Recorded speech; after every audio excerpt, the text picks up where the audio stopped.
This is a final video to fix the Yuzu Android black screen when launching games. Are you tired of opening your favorite games only to see a black screen? This usually happens because Yuzu struggles with some graphics settings on Android. Many guides online show long, confusing steps that are hard to follow. But I have a simple trick that will make your game start normally in seconds. You don't need to change dozens of settings or install extra apps. Just a small adjustment will get everything working.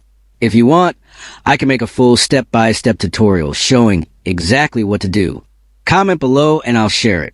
Follow Rex's for more easy fixes that actually work.